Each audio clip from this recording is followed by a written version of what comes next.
This weekend, we are here for just about 2 days, the better part of 2 days. And in my presentations, I'm going to be focusing a little bit on the place of the law in the Christian's experience. Now, I know that most of us here became involved with the movement because of the Godhead message. I know most people, even today in Jamaica and most parts of the world, most of those who belong to this kind of movement, what really turns them on and what really burns inside of them is when you start talking about the Father and the Son. A lot of folk, this is the important message for them. And it is very important. It is very important. As a matter of fact, my own involvement in this movement, I started traveling to America and different parts of the world because of that particular message. Most of those who come to embrace it, it is so mind-opening and so revolutionary. It's all they talk about for a long time. I have been involved in this movement since 1995, 96. So it has been a very long time. It has been 95, 2005, 2015. It has been 24 years, a long time. So I'm a veteran. But I suppose I have to say that unlike some people, I don't think I've stayed at the same place. One of the accusations, you all know what has happened from time to time, so I'm not telling you something new, but you know that the message that we have been sharing, Brother Howard and myself, it has been heavily criticized by many people in our movement, because one of the things they say is that I'm always trying to come up with something new. I'm always trying to find out something new because I'm trying to create excitement, they would say. I'm always trying to look for something new, to find out something new, because I like excitement. That's the accusation I've heard. And some people have become very strong in their opposition. I was reading some comments a lady made this week, and the thought just came to me. This is hate. I mean, the things I saw her saying. I didn't get involved because it's hard for you to defend yourself. There was a brother there who was doing a good job of defending my position, but the things she was saying, I could feel like hate. I mean, like she was saying, this man is a disgrace to the word pastor. And why would anybody waste their time and listen to this person? You know, it's not just opposing what was being said, but trying your best to belittle the person. And I laughed because these days I've learned to just ignore certain things because it's a part of life. It's a part of life. It's what you expect. And I'm kind of glad because I remember one time I read this verse. Beware when all men shall speak well of you, because so their fathers spoke of the false prophets. And at that time I thought to myself, I wonder if I'm a false prophet because I didn't have any enemies. And there was nobody fighting and opposing what I was saying. And I was thinking, I wonder if I'm a false prophet. But I found out that the more I started to follow what I see in the Bible more closely, I began to make enemies. People began to become violently opposed to the things that were being said. And I suppose in a way, I don't like when my life is too boring. I'm that kind of person. I don't like a boring life. I don't know if anybody likes a boring life. But I'm still at the place where I don't like my life to be too boring. But I don't like to have enemies. I don't like to have enemies. And I don't set out to have enemies. But I ask myself sometimes, what is it that brings us to this place? Why are we at this place? And as the Lord lives, as the God of heaven lives, The only thing I've tried to do, and I will continue to do it as long as I have intelligence, what I've tried to do is simply to understand what the Bible says. And what I see, to share it. Brother Adrian and I were speaking a little earlier on, and I was saying,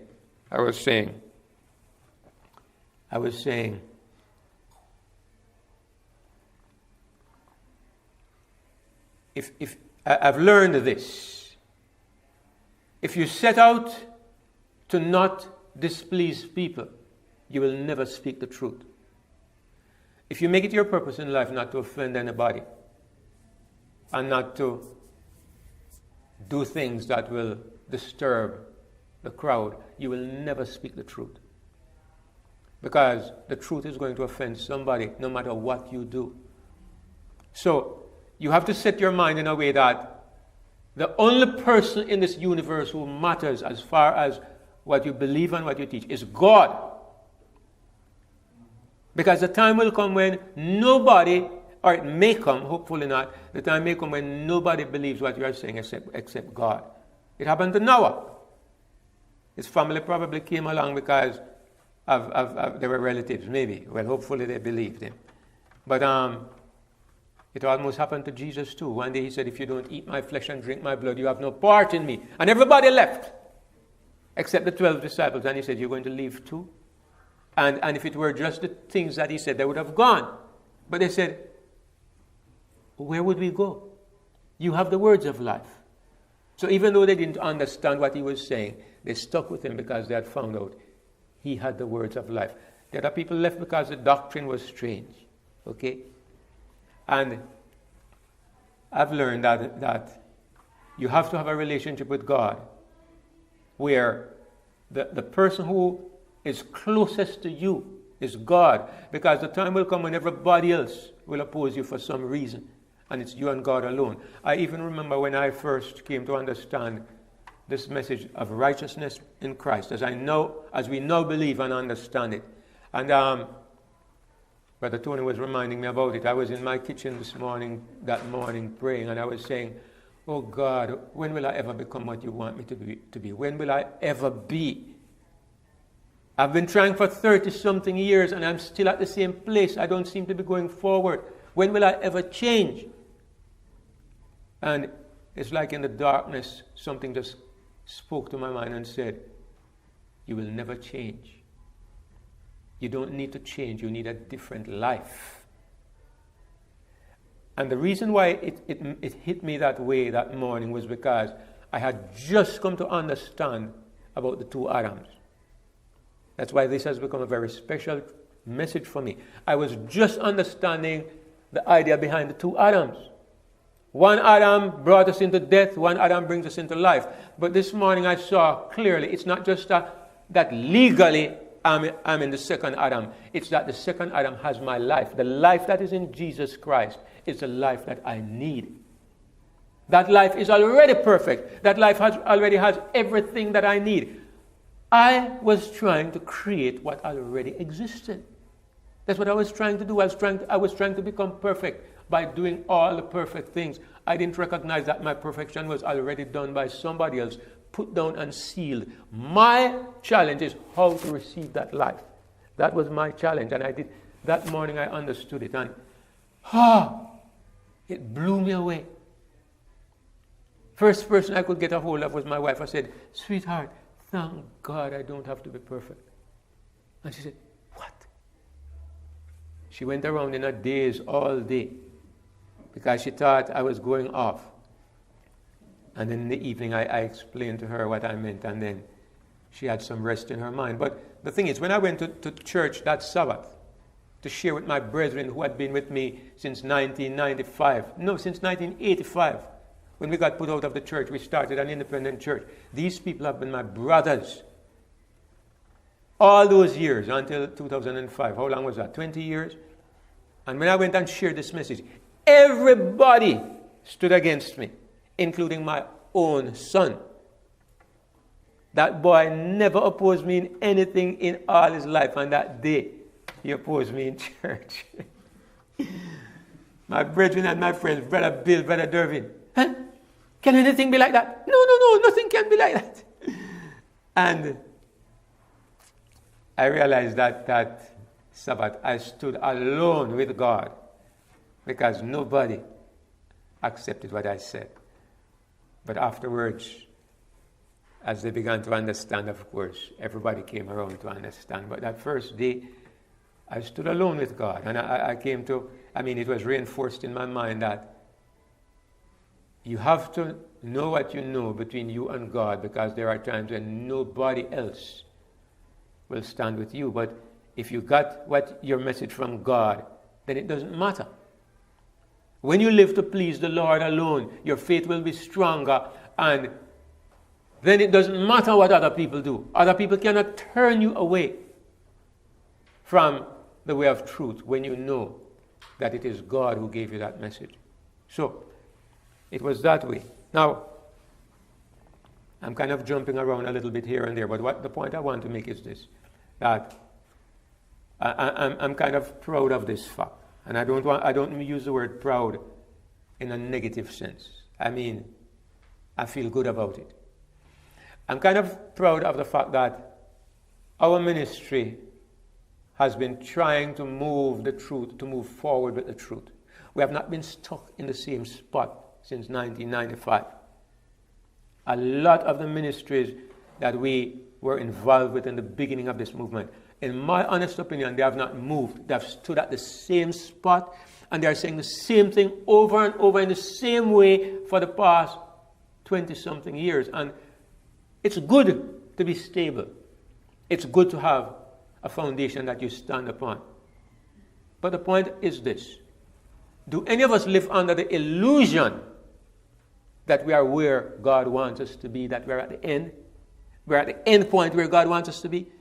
Is any of us under the illusion that, we have found the answer and we are already in the middle of where God wants us to be? Is there no more place for growth in development and understanding? Are we at the end of the journey as far as learning truth is concerned?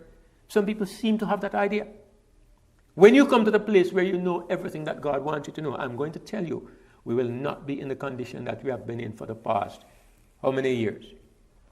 Decades. Anybody who becomes satisfied and thinks this kind of way, this is the epitome of what Laodicea means. I am rich and increased with goods and in need of nothing. I'm happy, I'm proud of the fact that God has been able to bless our ministry in helping us to see that when you understand the truth about God, it leads you to another step. And when you go to that other step, it takes you to another step. And when you go to that other step, it takes you somewhere else. And you follow the path of truth. You look at the clues, and the way opens wider and wider. And the unfortunate thing is that you begin to see things that nobody else is seeing. And then everybody, the more you walk in the path of light, the more other people say you are going into darkness. It's like with Jesus, right? The first truth that he told them, they rejected it. So when he raised the dead, what choice did they have? They had to kill back the man that he raised from the dead. They had to start, when you start opposing something and you are stubborn in that opposition, every step forward in truth, you have to find a way to identify it as Satan's work. Till you come to the place where even when a man raises somebody from the dead, you have to convince yourself, even though Satan cannot create life, you have to convince yourself that you have to oppose it as Satan's work.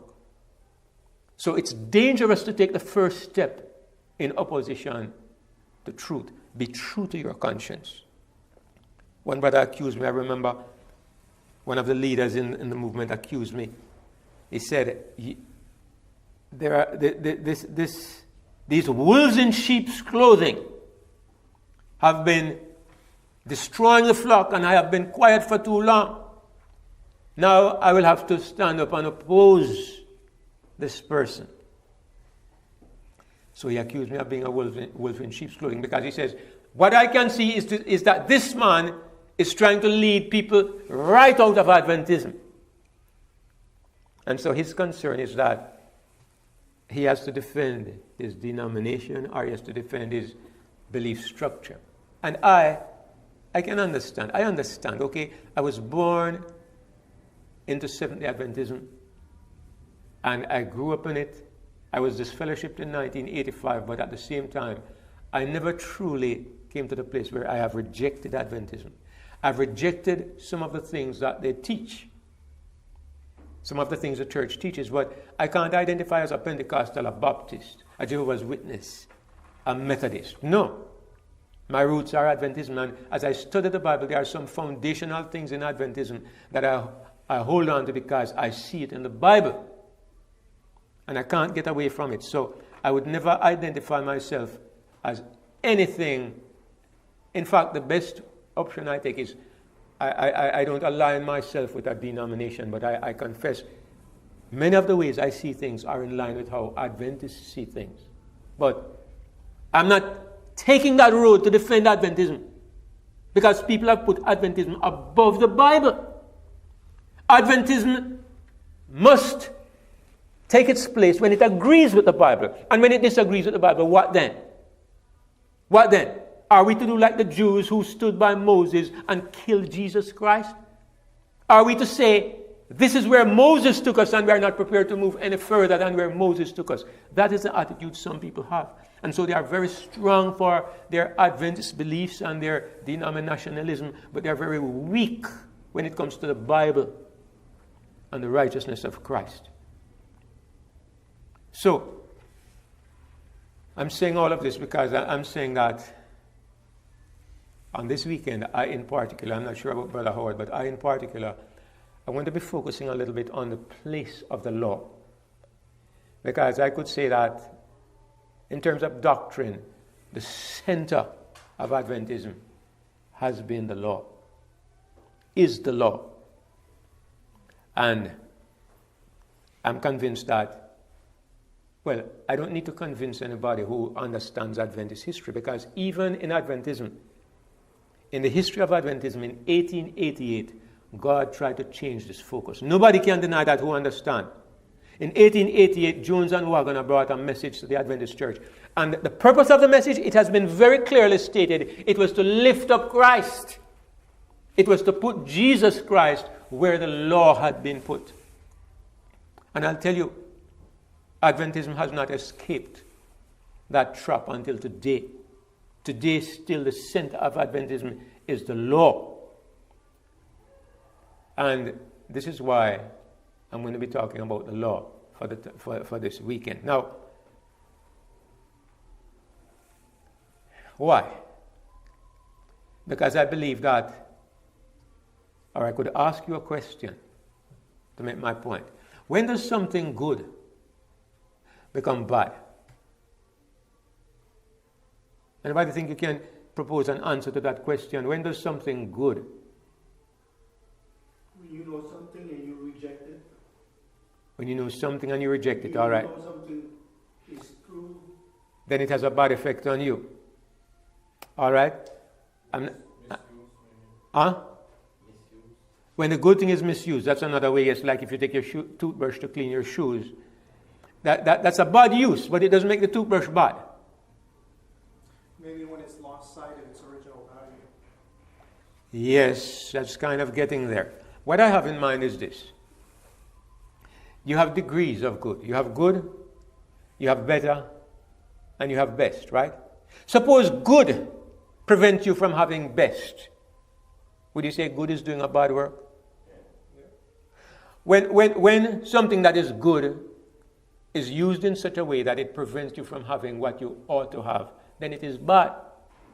Even though it may be good in itself, in its own proper place and right. Because Paul says this about the law. For we know that the law is good, if what? Brother Howard said it, but if the rest of us are not familiar with it, I would like us to read it. So since we have just been rambling a little bit, look at 1 Timothy 1 and verse 8.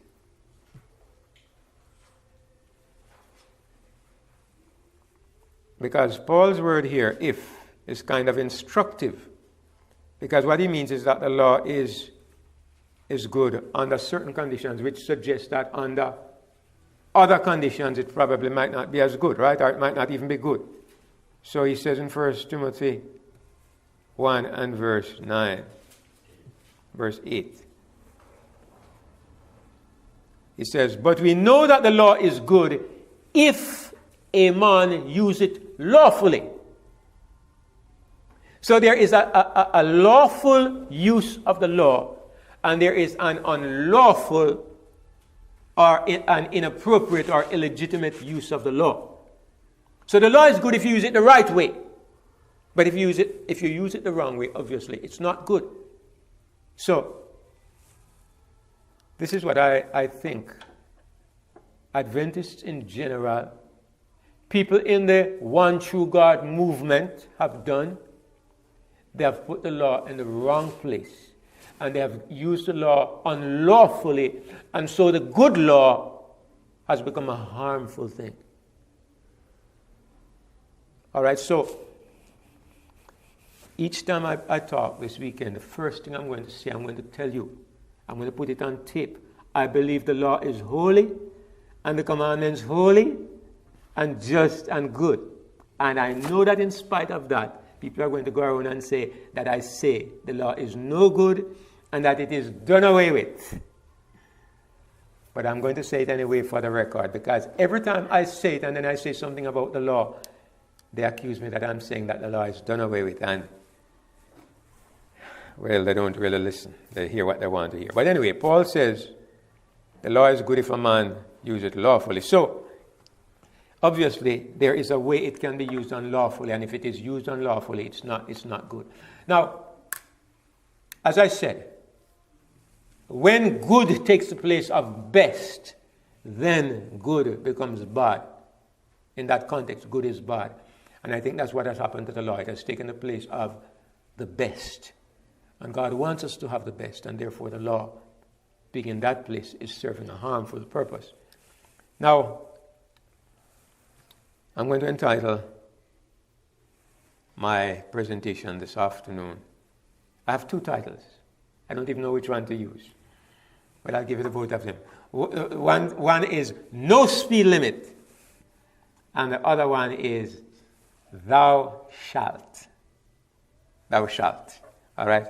You can choose which of those you prefer, but I think I'm going to choose a title maybe when I'm doing the editing, but at the moment those two titles appeal to me. Now I'd like us to begin by reading from 1 Corinthians 6 and verse 12.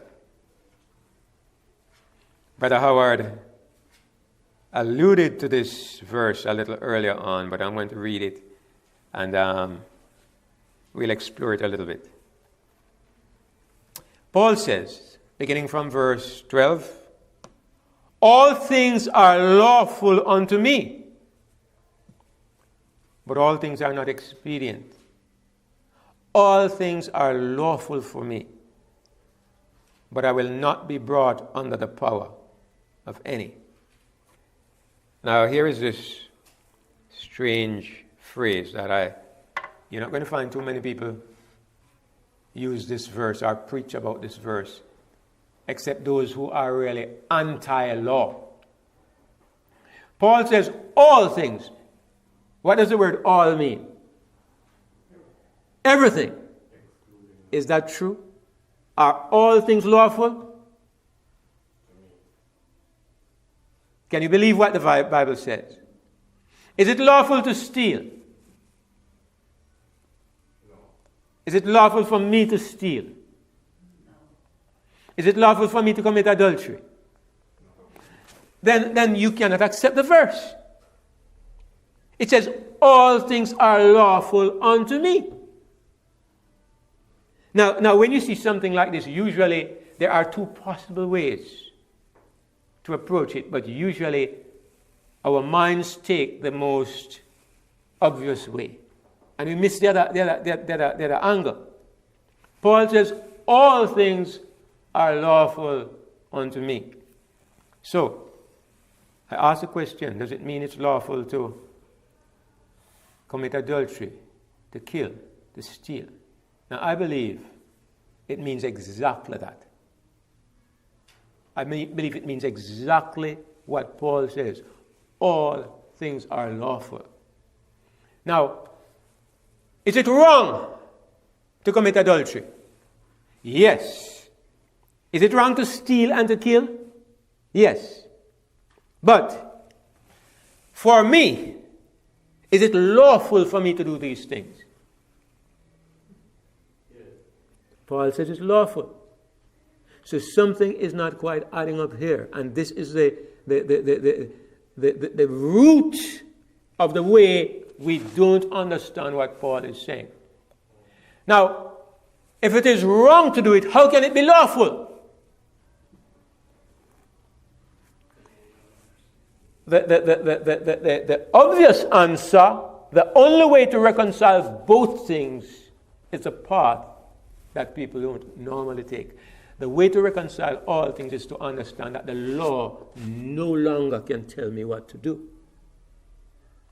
The law no longer controls my life and no longer governs how I behave. Where the law is concerned, don't speak to me. All things are law. As far as you are concerned, you cannot speak to me. All things are lawful for me. Tell me if you understand what I just said. Is it right for me to do this? No, but you can't tell me not to do it. Why? Because I have been delivered from your government. You no longer have authority over my life. So, because you no longer have authority over my life, you can't tell me what I should do or shouldn't do. But do I do the things that are wrong? No, because all things are lawful, but what does the verse say? But what? They are not expedient. They are not helpful. They are not beneficial. So I don't do these things, but not because of the law, because my life has been delivered from the government of the law. I'm not under the law, in other words. This is the technical and tricky way of truth. This is Paul's theology. It's New Testament theology that is very difficult for Adventists and most people who believe in the law to grasp. And I'm going to use an example that I have used many times, but it's very handy, very convenient, and I'll go back to it because it's perfect, close to perfect. When I was a little boy, I didn't run my own life. I didn't control my life. I had two parents who did that. Look, when my mother I like to use this illustration because it was something my mother wanted and something I didn't want. She made us drink porridge every morning. And up to this day, it's 10 of us children. My brothers and sisters, they hate porridge. And I will drink it, but it has to be cooked exactly to a certain specification. My wife, I had to teach her how to do it. If there's one lump in it, I don't want it. Because when my mother gave us this porridge, sometimes there were lumps and the lumps would stick here and it couldn't go down. And she used to spank us to eat our food. My mother wasn't like these mothers these days who let their children do as they like, because we were very poor and she had 10 of us. So she would put the food on the table. You better eat it, whether you like banana or potatoes or what, you eat up. So she would put the porridge on the table, tuck the strap in her waist and go to the kitchen. And when she comes back, the plates need to be clean.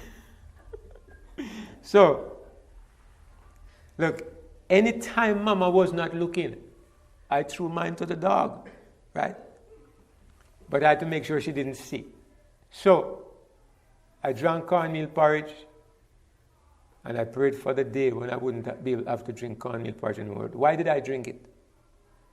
Because I wanted to. I was under the law. And there was a penalty if I broke the law. The law that governed my life was my mother's law. I had to do what she said, so I drank porridge with the utmost disgust and the most unwillingness. And when I could get away from it, I got away. There were other things, right? My parents ran my life till I was about 17. When I was 17, I got a job, and then I broke out of, they couldn't tell me what to do anymore. I was making my own money. And because of that, I kind of went wild for a few years. For 5 years or so, I went wild because I was not accustomed to liberty. I didn't know what to do with it. But anyway, the thing is, finally, no more porridge. Finally, my mother can't tell me what time to come in at night. My father can't come hunting me down on Friday night when I go to play poker up in the hills with my friends, or I go to smoke marijuana with my brethren. They can't tell me what to do anymore. So, I was free from the law. Mind you, maybe I was not fit to be free, but I was free. I was delivered from their law. Tell me something. Now that I was free from my mother's law, was it right for me to go and play poker and to smoke marijuana? Was it right? No. Today, you know something strange? Almost every morning my wife gives me porridge, even though she has to cook it the right way. And I enjoy it. Do you know that I don't need the belt anymore? Do you know that my mother can't tell me to drink porridge anymore? She cannot tell me to drink porridge anymore. And I am drinking porridge. Am I under the law? No, I was delivered from the law many years ago. As far as my mother is concerned, all things are lawful. She cannot tell me how to run my life anymore. I mean, she's my dear old mother. She's 94 and I love her dearly. I don't mean to speak of her in any negative way. That's not the point. That's not the point. Today I appreciate the effort she made and how hard she worked with 10 children. I marvel how she did things. So that's not the point at all. The point is I'm trying to get you to understand that to be under the law means that you are governed by something that controls you, whether you like it or not. Your will does not come into the picture at all. The fact that you are delivered from the law does not mean that you are going to do what the law said you shouldn't do. That's the point I'm making. It means that that system of government no longer applies in your life. Everything that my mother wanted me to do, I probably do most of it today, but without my mother. Everything that the law says should be done, by God's grace, I'm doing it today, but not because of the law. Not because of the law. When I became a Christian, my government changed. My government changed. I was taken from under the government of the law, because who is the law made for? Who is the law designed to govern? The same verse we just read in 1 Timothy chapter 1. I didn't read verse 9. I read verse 8 where it says the law is good if a man use it lawfully. But I'm going to read verse 9. It says, but we know that the law is good if a man use it lawfully. Verse 9. Knowing this, that the law is not made for a righteous man, but for the lawless and the disobedient, for the ungodly and for sinners, for unholy and profane, for murderers of fathers and murderers of mothers, for manslayers. In other words, the law was made for people who don't know how to behave themselves. The law is made for people whose nature is contrary to the law. And you can understand, because if I came into this room and I saw a sign on the door that says, please don't spit on the floor, what would you think if you saw that sign? What would you think? It's out of place, all right, but that's probably the second thing I would think. The first, I would think one thing before that, the moment I see that sign, please don't spit on the floor. There are some strange people who come into this room. Somebody has been spitting on the floor. That's why they put that sign there. Because there's no sign there. None of us would do that. It's against our nature. They have not put a sign like that on the door. So, if you see a sign like that, you know somebody has been spitting on the floor. Rules are made because there are lawless people. That's why rules are made. That's why laws, legal laws are put in place. Don't drive, speed limit, 70 miles per hour. Why? Because everybody is going at 90, right? And everybody wants to do 90 or 100. So they try to limit your speed because your nature wants to go fast. So legal laws are made to control the nature that is contrary to law, contrary to the law. And that's an important thing to understand about legal law. In fact, most governments only make laws when people are breaking or misbehaving. In other words, they don't make laws about spitting on the street. I know in America, it's illegal to spit on the street or to urinate in public. Well, they're making the laws in Jamaica now. And why are they making it? Because people are complaining that it's becoming too open and too brazen. I don't know how they're going to enforce it, because they don't have bathrooms all over the place like here, but they're trying to make it illegal now to urinate on the roadside or whatever. But they're going to have a hard time, I can tell you. But they try to make laws because there are certain behaviors that they see that they don't are acceptable. And that's the purpose of legal law. You wouldn't make a law and say, please walk on your 2 feet. That law is totally unnecessary, because it is every person walks on 2 feet unless he's handicapped. So you don't need a law to tell people to walk on 2 feet.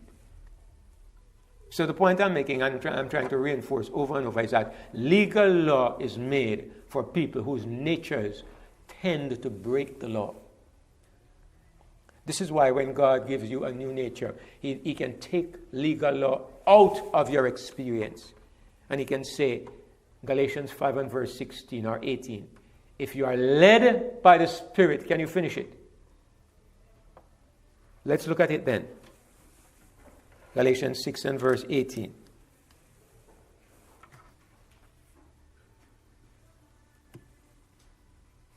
Did I say 6? It's my mistake. It's chapter 5.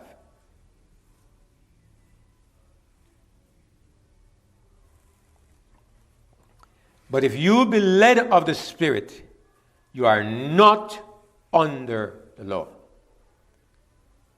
So the only question you have to ask yourself is, am I led by the Spirit? If you are not led by the Spirit, you need the law. Because your nature is unruly, your nature is carnal, you are still under the bondage of Satan, you need law to control you.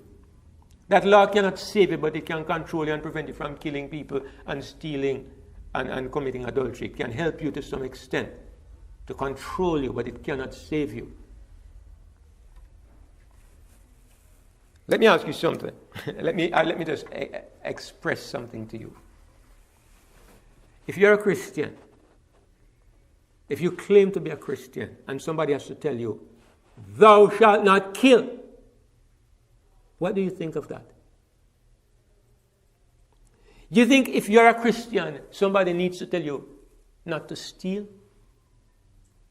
Man, what kind of a Christian are you? You're an imposter, you're a fake. You are not a Christian at all. You think somebody would have to tell Jesus Christ, don't kill and don't steal? If Christ lives in you, why do you need a rule to tell you, don't commit adultery? Why do you need a rule? Obviously, your Christianity is a fake. What you need is psychiatric help. You don't need rules. You need psychiatric help. Because clearly you know nothing about Christianity. You are pretending to be a Christian. If you need a set of rules to tell you, don't steal, don't kill, don't commit adultery, clearly you are not even a Christian. So Paul can say, look here, all things are lawful to me. I don't relate to the law. The law doesn't govern my life. All things are lawful. Anything that I do, the law cannot speak to me. But look here, I'm not going to do anything. I'm going to live by the rule of what is helpful and what is proper. Because Christianity doesn't make you a libertine and an unruly person. Christianity, as my father used to say, Christianity makes a man into a gentleman and makes a woman into a lady. He didn't add that part. I'm adding that part. But I mean, it emphasizes the point that Christ changes you, brings you to the place where nobody has from outside has to tell you how to behave. That's the point about Christianity. Now, I was in Germany, and I drove on a road called Autobahn. And it's the first time I drove. I understand you have this in Nevada too. It's the first time I drove on a road where there's no speed limit. But it was kind of a thrill because my friend went up to about 250 kilometers, and it was kind of a thrill to be driving that fast. And while we were doing 250 kilometers, I heard boom, and something shot past us, and I just saw the yellow color disappearing, and it might have been a Lamborghini or a Ferrari or something. And I was kind of, as a little fellow coming from a place like Jamaica, it was kind of mind-blowing to see people driving that fast. But this Autobahn, even in America, most roads you have speed limit. I think they don't allow much more than 70, right? Yeah. But on the Autobahn, if you want to drive at 500 miles per hour, you can. And it looks crazy. But if I drive on the road in Jamaica, I'll see far more accidents than I saw on the Autobahn. Far more. Even though people drive at this speed sometimes. Not everybody drives at those speed, but you're free to do it, and you do see people flying past you at those speeds. Yet, there are not those kinds of accidents. In fact, let me read what it says about why it is that they allow this kind of driving there. It says, it's good highway, yes, but it says, the Autobahn, it is the ultimate speedster's highway located in Germany. Unfortunately, in the USA, the average driver is a less skillful driver than the average driver in Germany. That's not an insult, but it is a result that of the relatively easy driver's education program in the USA.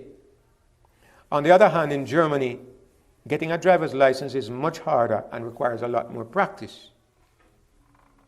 So it makes sense that in the US you can't speed as much as you want, except in a few isolated places like Montana or Nevada.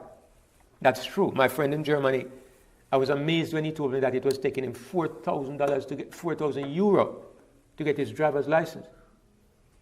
And the euro is stronger currency than the US currency. 4,000. I said, man, are you crazy? In Jamaica, how much it costs? About $1,500? No, $1,500 is like $12 or so here. And in Germany, the 4,000 euro is because you have to go to school. And you have to go through a series of courses. The course is going to take you more than a year. In fact, they start doing the course from you're in high school. And then when you leave high school now, you have to pay to do the rest of it to finish, till you finally finish your driver's education. Getting a driver's license in Germany, in most of Europe, is a big event. So, because drivers there are so much, and when I drive with them, they are so careful about the road rules. So careful. I'm kind of amazed because in Jamaica we actually basically do anything. When I'm driving and I see these people, no, can't overtake here, or no, I can't drive on this side of the highway. It has to be this. It's educational for me because in Jamaica they do anything. And even in America they break the rules far more often than you see happen there. And so I realized that the educational system that they have, their minds are better adjusted to the dangers that are there and the needs of the mental approach you need to take in driving on the road. So when you see them driving at 300 kilometers per hour, you're not dealing with careless, idle people. You are dealing with people who are very experienced and aware of what they are doing and where to do it and what the risks are. So, it's not really as dangerous as it appears to be. Now, it's good to be free. It's good to be free in this way. And I think that's what Paul was saying. Paul was saying, I'm free to drive on the Autobahn. Right? But I know what I'm doing. I know my limitations and I know what I'm doing. Now, when you are free, when you set people free, there are certain hazards. You know, in America, you have some freedoms here that a lot of countries don't have. You have, well, they're trying to take away most of them now, right? Like a few years ago when I was coming here, you could probably drive around with a shotgun in your back seat and police wouldn't bother you too much, but they're trying to take away. I mean, most of us are convinced that there is some kind of conspiracy that is underfoot to take away the weapons from the people. Most of us who kind of have an idea and keep in touch with what is happening. Some of my relatives, like my brother and my sister, they're kind of short-sighted. They say, no, these guns are dangerous. They need to get them out of the people's hands and so forth. I understand why people say this, but I think people are ill-informed because I noticed the way they operate in Jamaica. All right? In Jamaica, you're not allowed to have guns, and it's hard to get a license. And look here. The only people who have guns are the criminals and the police. And they cannot take the guns from the criminals. And look here. There have been cases where you have feuds in an area, like in a neighborhood. And they will just go and kick off 7 doors on a night and shoot everybody in the house. I mean, that's in certain ghetto areas where you have gang warfare. It doesn't happen everywhere. But it's something to know that somebody comes and kicks off your door and all you can do is sit like a chicken and wait to be shot. You have no defense. And then after they shoot everybody in this house, they go to the next house, then to the next house. And where there's this gang warfare, they do it and you call the police. The police arrive 2 hours later. So it's absolutely, in my mind, stupid. Somebody walks up in a crowd. This has happened so many times. It even happened in a church. Somebody walks up in a crowd of 40 people, walks up to one person, shoots him in the head, walks away calmly. Nobody can do anything. The crowd scatters. Nobody has any weapon. Nobody has any defense. To me, it is mind-blowingly stupid. They have been trying for years to take away the guns from the criminals, okay? At one point, the police were executing anybody they caught with an illegal gun. The human rights people came in and it's a big issue. So, anyway, but the point is, the more guns they take away, the more guns appear. They can't get the guns from the criminals. They get guns through Haiti. They get guns in containers coming from Miami, wherever. You can't get, the criminals have the guns and the police have the guns. And in the middle are the citizens who have nothing. Now, as I say, it's not like Jamaica is like this, but there are certain ghetto areas. I can call the names. Norwood, West Kingston, downtown Kingston. Those are areas where you have gang warfare. And it's like that, right? People die. The government recently had a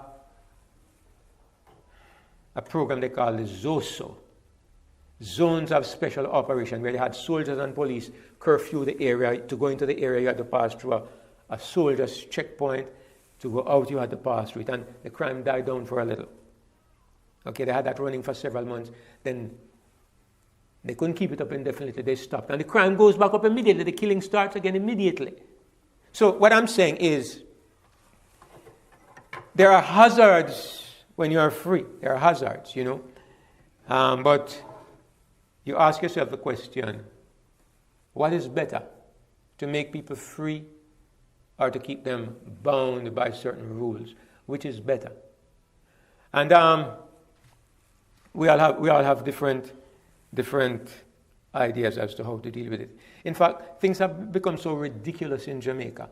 Howard and I went to the customs wharf where goods come in from overseas, and we saw them destroying a shipment of toy water guns.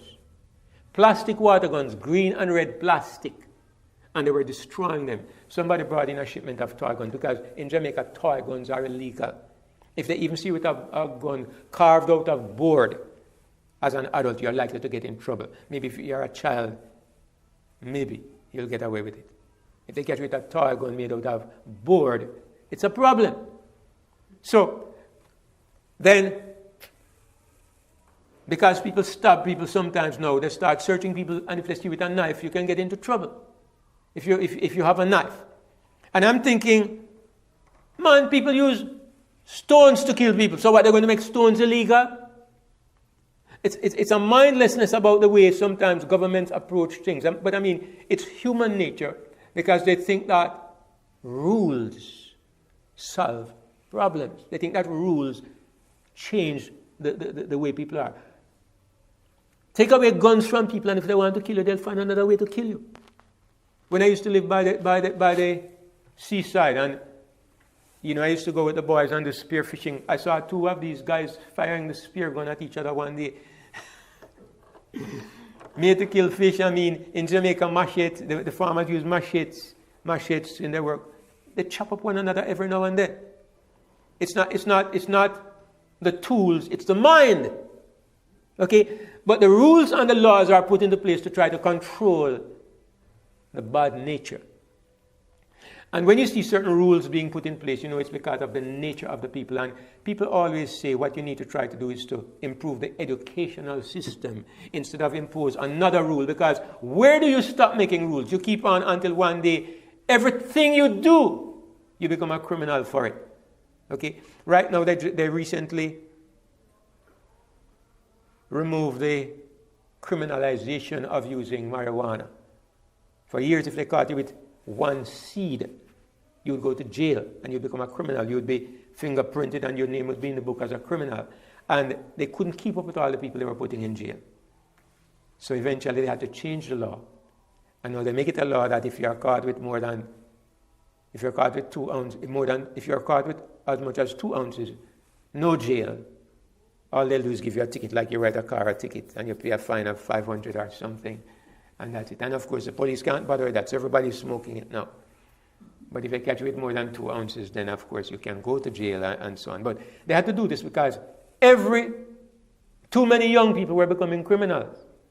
And once you have a criminal record and you are fingerprinted, you can never travel, it's hard to get a job. And then one person that they put in jail for this, he got killed in prison, so it made a big thing. And so they eventually changed the rules. And but the point I'm making is they make laws and they make rules for every negative behavior that comes up. And you think, where do the rules stop? Yes? Makes me think of what Sister White said about Jesus. Jesus didn't become king of the Jews because the problem was not societal. The problem was in the heart. Absolutely. Very good statement. And that's so true. Because if you think about this, and I think I'm finally warming up. If you think about this, how many different ways are there for you to behave? Give me just a word, just a number. Yeah, limitless. Okay, that's a good number. I mean, you think there are only 10 ways you can behave wrong? You think there are only 10 ways? If you're going to make a rule to make sure you behave right for every possible wrong, you won't end up with 613 like the Jews. You'll end up with several million maybe, at least several 100,000. Because every action you do, every time you move your finger, okay, somebody accused me that, do you know when you're preaching you're making, what do they call them? Gesture. No man, they have some arcane symbols or something. You're making symbols with your hands, right? 666. Yeah. Somebody said it to me, and The occultic symbols. they say I'm making occult symbols, right? So I said to the brother, I have no idea what I'm doing. My hands talk, okay? When I'm talking and I'm trying to get my point across, my hands move. I have no idea what is happening. And I say, I'm not going to start thinking about it. Because if I do, I'm going to stop thinking about what I'm thinking about. So let my hands do what they want to do. And if anybody think I'm making occult symbols, I'm sorry for them. I'm not going to stop. And I didn't stop. But what I'm saying is that people will find a way to find fault with every single behavior.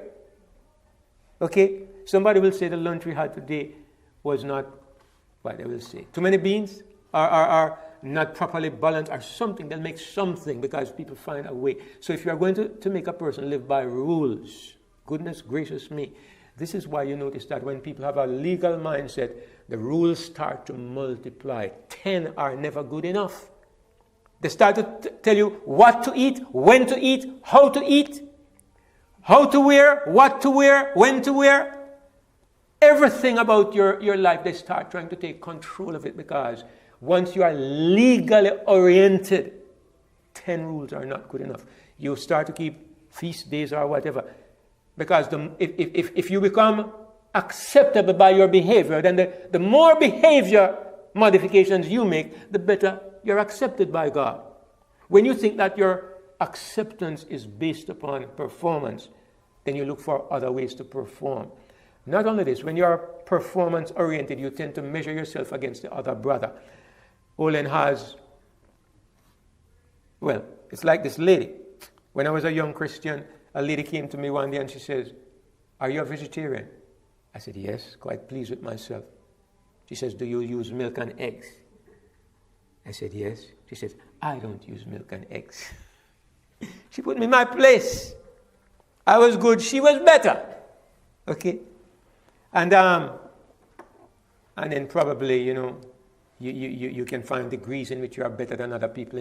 So what I'm saying is that this is a syndrome of what happens when you become law-oriented. And I'm saying law-oriented. And like I said at the beginning, I'm not against the law. But I'm anxious for the law to be put in its proper place and for us to understand why the law was put in place.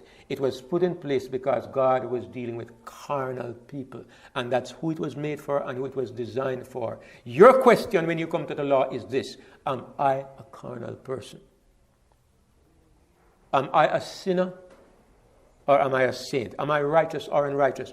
I know you don't like to say it. This morning when Howard asked, who is a sinner? One or two people put up their hands. Howard was tricking you. But I understand the reason behind the question. Do you identify yourself as a sinner? If you think of the fact that there are two kinds of people in the world, sinners and saints, where do you fall? We have come to the place where we think we are kind of like a hybrid, a mix, halfway one and halfway the other. We have created something that the Bible does not know about.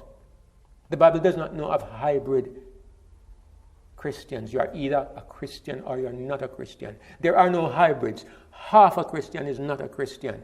Half a Christian is a non-Christian pretending to be a Christian. But why do we think this way? It's because we have conditioned ourselves to measure ourselves by our performance. If I measure myself by my performance, I can tell you that today I may be only 3/4 of a Christian.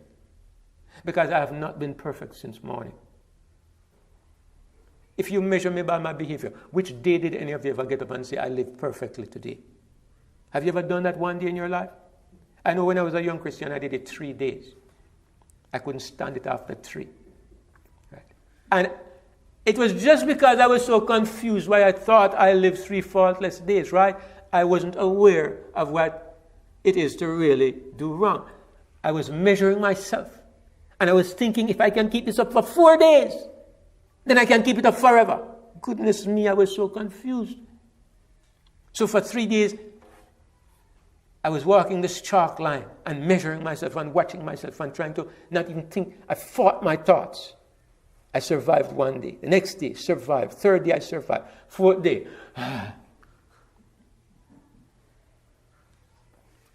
It's hard. It's hard when you try to live like that. I remember one morning I was jogging. And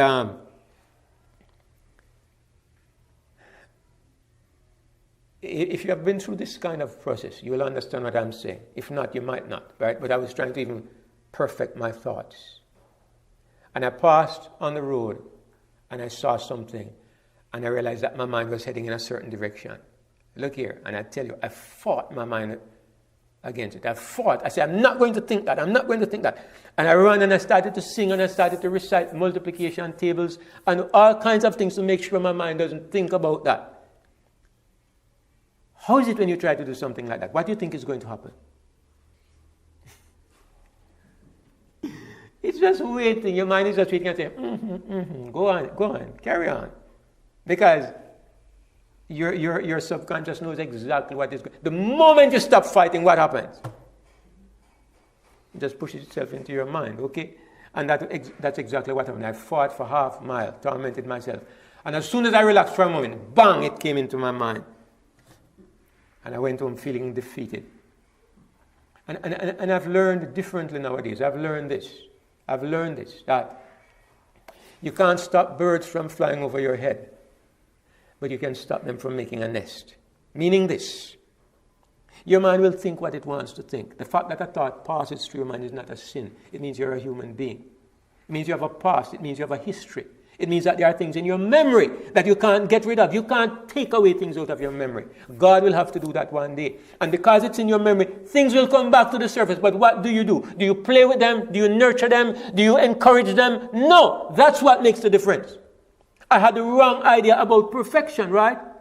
I had the wrong idea. I didn't understand that perfection was the state of your heart towards God. Not how perfectly you can bring yourself under rigid discipline. It's the state of your heart towards God. And I'm not talking about that today, but I'm just saying this is the way of law. It's very hard. Now, what would you say is the purpose of legal law? The rules-based law. I'm going to show you because it's important to what I want to say. The verse we just read said that the law is not made for a righteous man, but it is made for the murderer, the blasphemer, disobedient, and so on. So what's the purpose of a legal law? How would you put it? Anybody? Can you suggest an answer? What is the purpose of a legal law? What does it do to you? What is it designed to do to you? To restrict or to restrain. Point out your problems. All right, point out your problems. Good. That's another aspect of it, another purpose of it. But I'm focusing on this one in particular. The purpose of legal law is to limit your behavior. All right, I want us to think about that for a moment and think if it's really accurate. Because most rules, they begin with, you must not. In fact, in the 10 Commandments, 9 of them begin with, thou shalt not. Only one of them says, remember. But all the others begin with, thou shalt not. And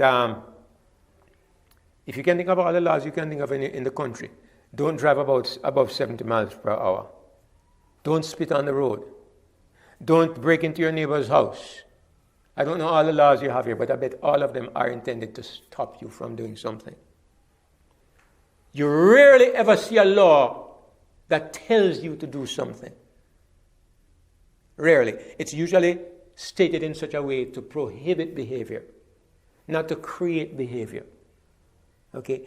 I mean, some of the things that might be to create behavior is to, like money-making things, like you must license your car because they need to make some money. You must pay your taxes. Okay? Those are the plus ones. But the purpose of laws in general is to limit behavior. And what we have seen thus far is that the reasons for freedom, why would you set a person free? Why does a person no longer need for his behavior to be limited? Why would you say? Under what condition would you say a person needs no limits on his behavior? Remember what we spoke about concerning driving on the Autobahn. Why would it be that you say to a person, you no longer need any speed limit?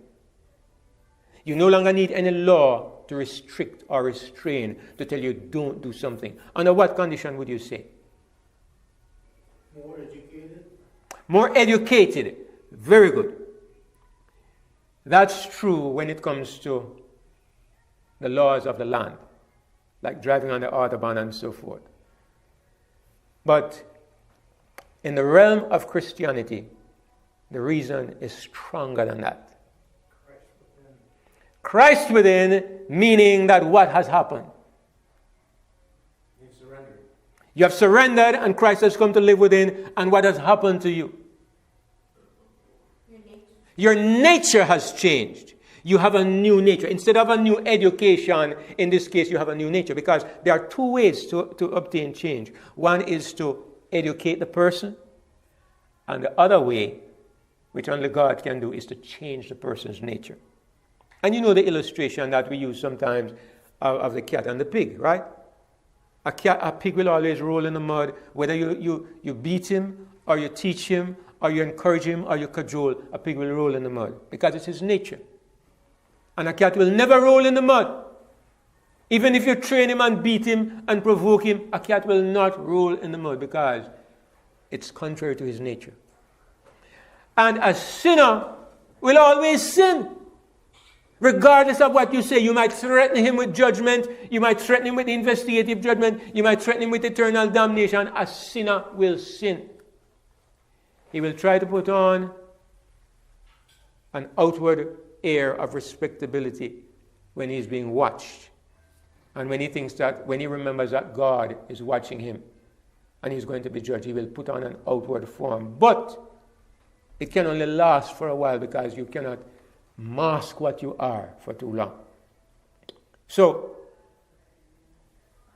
this is one way. You can educate a sinner and he can try to change, but that's not real change. As Sister Tammy says,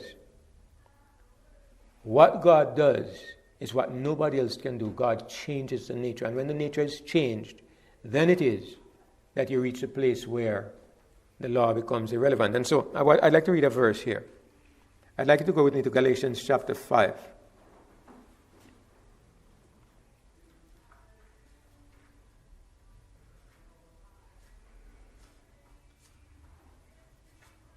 I want to read from verse 22 to 23. A very, very well known, but there's a part in it I want to focus on. It says, but the fruit of the Spirit is love.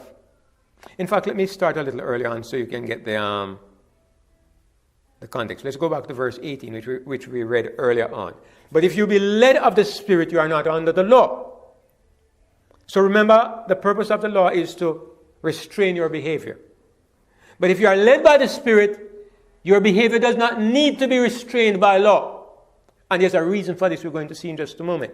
Now he goes on to say, now the works of the flesh are manifest. The works of the flesh are revealed, and they are these: adultery, fornication, uncleanness, lasciviousness, idolatry, witchcraft, hatred. And he goes down and he says in verse 21, of the which I tell you before, as I have also told you in time past, that they which do such things shall not inherit the kingdom of God.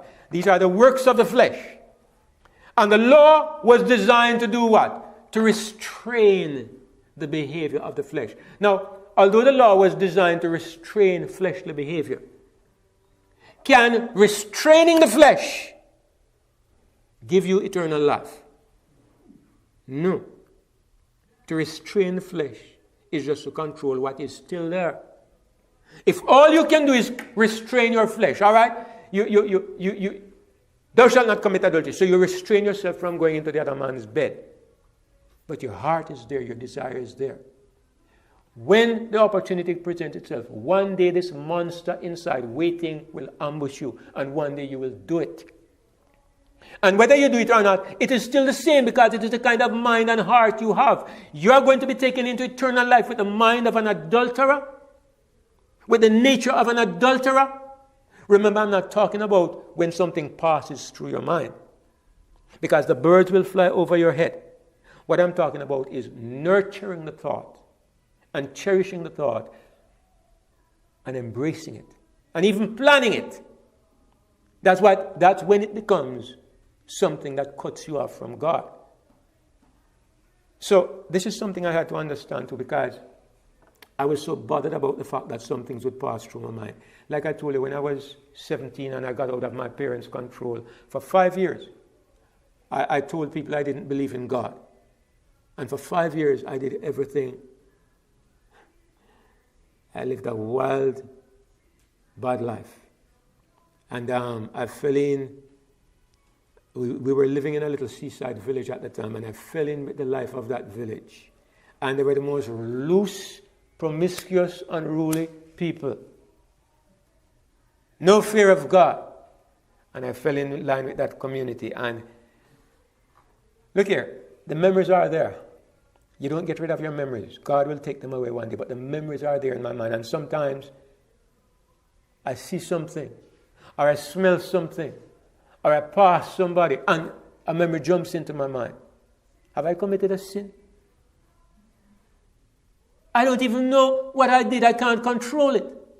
My mind is responding. My brain waves are responding to things that my eye sees, right?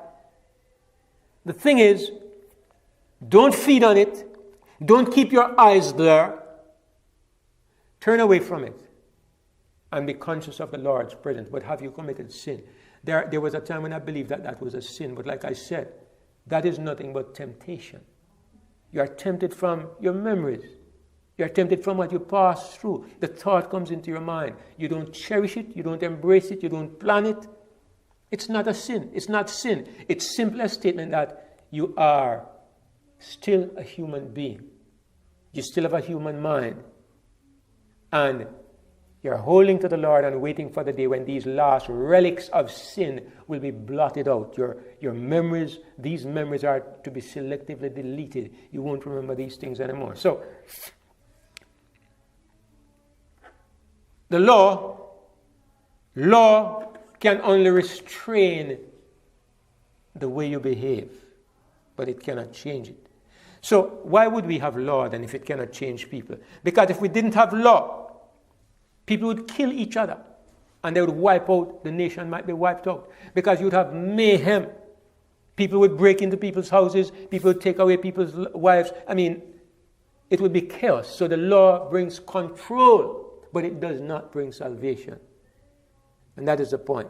So, Paul talks about these works of the flesh.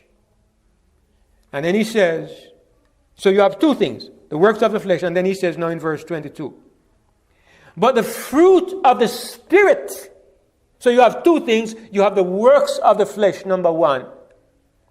And opposed to it, you have the fruits of the Spirit. So you are either led by the Spirit or you are controlled by the flesh. And he said if you are led by the Spirit, you are what? Not under the law. And the law was made for the unrighteous. So those who are under the works of the flesh, they need the law. So I'm not saying the law is abolished. I'm not saying the law is done away with. The flesh people need the law to control them so they don't destroy one another. When I say that the law is no longer our governor, I'm speaking to Christians. I'm speaking to Christians. Because we are led by a higher law. And here's our law. But the fruit of the Spirit is love, joy, peace, long-suffering, gentleness, goodness, faith, meekness, temperance. Against such there is no law. Now what does he mean when he says, against such? Notice what he says, against such there is no law. And this ties into what I'm trying to say at the beginning. Remember I said that my title was No Speed Limit, or Thou Shalt. Now Paul says, against such there is no law. What did we say is the purpose of law? To restrain behavior. Now see if you understand what Paul is saying. Against such there is no law. There is nothing to restrain your behavior when you are led by the Spirit. Because what direction is your behavior when you are led by the Spirit? Love. Thank you. Remind me of the name again. Nathan. Perfect Nathan.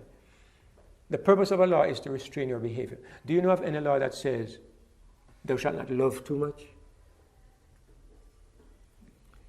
There is no law that restrains the direction your nature is pushing you. There's no law.